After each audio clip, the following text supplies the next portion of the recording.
So you deal with so many mutual fund distributors. So what are the biggest pain points today of mutual fund distributors which they should be aware of going forward for the next 10 years? Because somewhere I think mutual fund would become the next fixed deposit. So I think the whole process of client onboarding is yet a little cumbersome. It is Right. much easier than what it used to be, but today there can be some. I think that is one pain point that I keep hearing about. Right. Number two, I think obviously costs of doing business are obviously much higher. Right. And this whole ability of just selling mutual fund may not be fully remunerative for them, Right. especially if you're a new distributor. Right. So I think these are the two things that I keep hearing about. So, Raghav sir, I'll ask you to introduce yourself to our students. So this is basically a program we do for our students to Excellent. motivate them in entering into the finance industry. Excellent. Wow. I am an accidental financial services guy. I'm basically a chartered accountant by qualification, chartered accountant and cost accountant. I had 30 years, I've been in this business now for about 25 years. Somebody asked me how I got in, did I imagine this business will become so big that mutual funds, investment products will become so accepted? Frankly, no. I think I found the whole idea exciting. I always wanted to do something in capital markets. Having said that, I was very clear that I'm more comfortable dealing with people rather than dealing with numbers, and that's how I got into the business side of this profession. So yeah. So how have been your early years, childhood years, and what did you learn in your childhood which stood for you, especially in money management and investment management? I was lucky, frankly, yeah, that my father actually encouraged me to do some amount of back office work for him in shares. So Right. he used to be an executive in a multinational company. Right. He used to invest in shares more as an investment, not like a trading activity. So I think one good thing was that I was taught to be patient with money, because he was never interested in selling. In fact, I think even today he owns some shares which he bought 30, 40 years back, even now. And then obviously thanks to that, I liked the whole concept of shares and how it works. And I started reading balance sheets and looking at financial magazines much younger than maybe my group of friends. So that's, I think, in some sense, I must credit him that he thought I was worthwhile in getting something like this, and sort of programmed me without really telling me to do it. He sort of guided me into it. That's the thing. And what skills do you think is very important today to be a successful finance professional, especially in the mutual fund industry? I think you have to do three things. I think one is you have to be extremely I think you have to be extremely diligent in terms of, because there's so many things to do. So you have to. Most companies have a CRM today, but I don't see most kids using it properly, right? I think the other thing to do is to have a fair amount of patience and be persistent. I think today in financial services, I think persistence is key, because there will be periods of time when you'll work very hard and you'll not get the kind of result you hope for. There will be times, say for example, last couple of years in the MF industry, I've seen explosive growth where you have done nothing different to your way of working, but some things have just contributing to you. So you have to be balanced also. Sometimes, many times, you are part of a sale and you think that you are the person achieving it. It's not you, it's various things. It's the market, it's the mood, it's the investor, right? And the vice versa also holds good. Sometimes you may work very hard to crack a partner or a distributor, but something may not happen. But be persistent about it. It will happen. What are your lessons on team management? So you are managing a big team. I think you would have encountered many challenges. So what are your lessons you learned over the period of time about team management? One thing I try to do, I don't do it very, I try to do is, I think the most important lesson of team management is you praise in public and counsel in private. Okay. I think most managers do the reverse. They praise in private. आपने अच्छा कुछ काम कर दिया, they come and put an arm around your shoulder, congratulate you, but that nobody else sees, right? And vice versa. So suppose you're in a review and something happens, and then you start getting a little publicly, you tend to take off on somebody. So don't do that. Number two, I think you have to be a bit consistent in what you're measuring. Okay. You can't keep changing the goalpost every minute. You can't say this month I want to do this and then 15 days later say nahi ye karo. Having said that, priorities will happen. I think it's your job as a leader to ensure that those priorities get adjusted well into the current scheme of things. So try and be consistent in how you how you deal with it. Lastly, I think you have to have what is called a learning mindset. So you have to encourage your team to keep learning. Otherwise, you get stuck in the same old methods, the same old products. There are various ways to do it. Lastly, I think there is also an ability to learn from other people's success or failures. So Right. you should be in a position to be able to facilitate that. So if somebody's done very well, it's obviously very easy for you to say, hey boss, please tell us about how you did it, right? But the important thing is also that if somebody has not done well, I don't think you have to not, maybe that person may not say it, but you have to make that incident available to everybody in a right manner, not in a criticizing manner, so that the rest of the company or the rest of the team doesn't follow. Right. So, how do you see the scope of BFSI segment as a career option in India today and going forward for the next 10, 20 years? I think it's a mind blowing segment, and I'm not saying it because I work here. Just to give you a sense, yeah, we have hardly just recently, after great effort, we have crossed 5 crore individual investors in MF.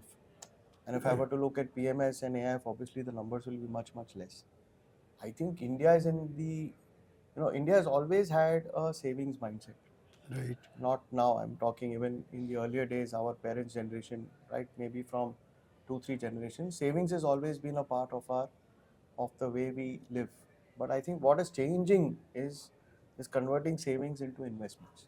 Right. And that means I mean, to put it in a more glamorous way, financialization of savings. Right.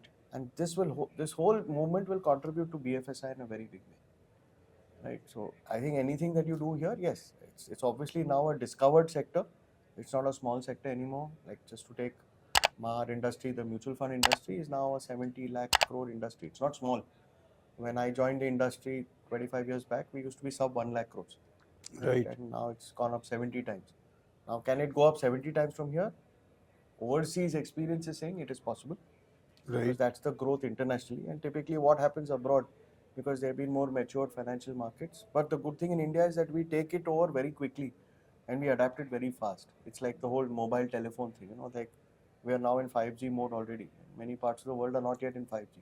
The same thing is happening in financial services also, that Indian consumers are very adaptable, they're very, very receptive, and at the same time, so if you give them a good product, they're happy to look at it. And for that, you need good people in the BFSI space. And what about the alternate space? Is it a It's good it's career it's opportunity? yeah, of course. So when I look at BFSI, I look at everything. I look at mutual funds, PMS, alternates, the whole thing. Alternates is just a more customized vehicle, a more specialized investment opportunity for a certain set of customers, be it institution, be it high net worth, be it family office. But yeah, I mean, it's a different segment. We have to each has its own segments. So that's the beauty of investment products in India today. I think the regulator has done such a fantastic job that you have a product for somebody who wants to put 500 rupees a month. You also have a regulated product who wants to put for someone who wants to put 5 crores also. And Right. that is this whole scope that is available today. You have mutual funds all the way to PMS to alternates. I think there is a talk of a new asset class coming in. So I Right. think the regulator is very, very fast and very, very proactive on these things. So you deal with so many mutual fund distributors.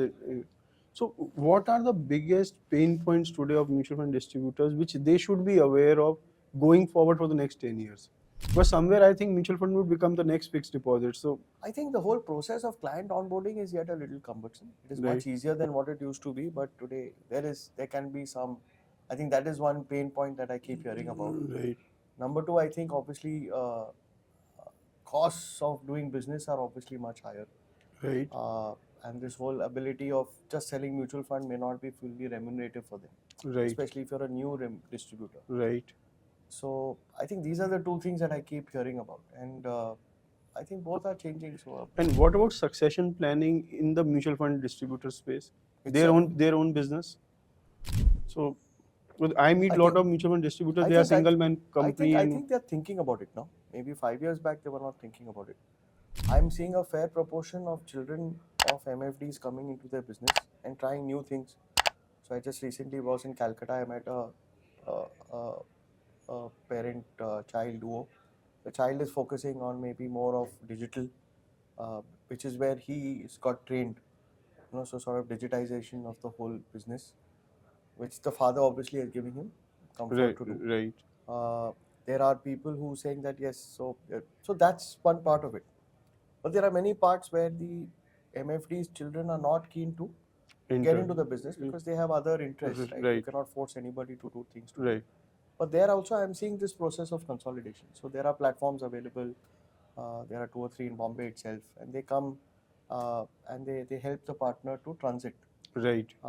Number two, like I think that's a fairly large growing segment of business. And lastly, I think the interesting thing is that even if they don't want to go to the platform, they're trying to tie up with 3, 4 like-minded MFDs, Right. or like you have this very good talent pool of people in AAFM, Yeah. very good certified wealth managers. They're trying to get external blood in, Right. more like a quasi-employee owner, Right. where Right. you get somebody in and then you slowly start shifting the business there. So I'm seeing all the 3 models happening. But yeah, it is a worry for me. If somebody asks me, is this something, what am I worried about? I think this is something I'm a little stressed about, because as it is, we have less distribution for the size of our country. Right. And within that, if you have senior distributors who have gone through market cycles, who have managed customers very well, created wealth for them, and they start moving out of the business, it's a worry. So I'll be very happy to assist in any way where there is anything I can do on succession planning. Great. Sir, lastly, I would ask, how was this conference, and what was your experience on this conference? And any message to us? No, I think the turnout is absolutely completely it's gone beyond my expectations. I mean, I today is a Sunday. Most people, at least in Bombay, take Sunday off because Bombay is a hardworking city. Right. Number two, I'm very happy to see so many people from other parts of the country come here. Right. So obviously, you are creating a high quality platform for all these people to come and spend a Sunday and a Monday with you. So that way, my compliments to you, and I think it's important. The only advice I can give you is some way, I think there's a lot of, I think we are sending them back with a lot of knowledge. Right. I think we have to find some way by which AAFM helps them convert that knowledge into action. Right. Otherwise, typically what I have seen in these conferences that yes, everybody goes back with a set of, you have a fantastic set of speakers, and across from PMS, from AIF, fund managers, business people, practitioners, they all are here. So imagine you spend 2 days listening to about 15, 16 top quality speakers, Right. and then you have this whole stall approach outside. Right. So if I was a participant, I will go back on Monday evening with my head full of things. But what really I need is, like, boss, somebody to come and tell me 1, 2, 3, 4, 5, 6, 7, 8. Right. So if you can put that somewhere into the program, right, it will really be a great outcome-based conference. right. Thank you very much, sir. Thank you. Thank you. Thank you. Thank you. Thank you. Thank you. Thank you.